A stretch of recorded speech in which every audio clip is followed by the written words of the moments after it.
for both of you this question, and I'll be more specific with you, Asif, but Summer first. How did, your work at, places like Amazon, Uber, Microsoft, how did those prepare you for, launching your own company and building your own company? Because obviously you saw things at scale.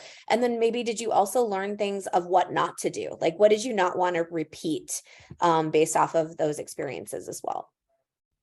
Yeah. So you want me to go first? Yes, please. Okay, awesome. Yeah. So if you like from my journey, if one of the common themes is like I'm first of all, I'm not the kind of founder like who have this idea one day, wake up next day, and then build a company around it. Like this is a problem space that I've been kind of iterating over for like over 12 plus years now.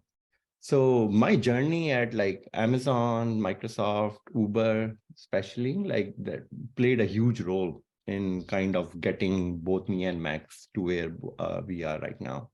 So because starting from simple workflow, we've been kind of like we saw this problem, like both of us come from a background of building these large scale enterprise services, especially messaging systems, which typically is a backbone for any cloud application. And then we see this pattern again and again, every time we go from one large enterprise to another enterprise. And both of us actually loves working bottoms up with real engineers solving real problems. So one of the things that startup typically kind of focuses on early on, and sometimes they struggle with, is finding the product market fit. So one of the interesting things about Temporal when we started it as a company, and we used to hear this a lot, that, oh, Temporal is an interesting company. They have a product market fit without a product yet.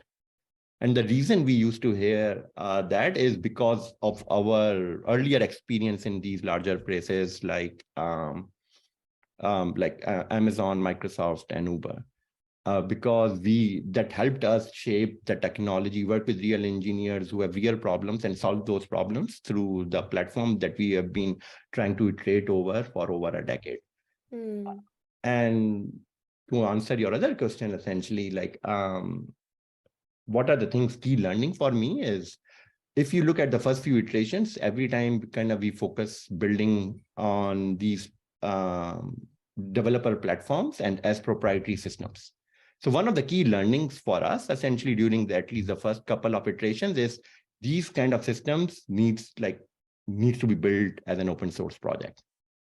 And actually that's why at Uber, when we started the Cadence project, we started it as an open source project from the get-go. And in my opinion, that played a huge role in kind of building the developer community around that platform.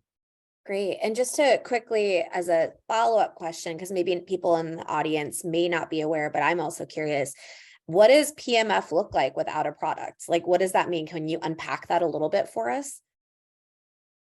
Sorry, when you say PMF, what when you were talking about product market fit without a product. Okay.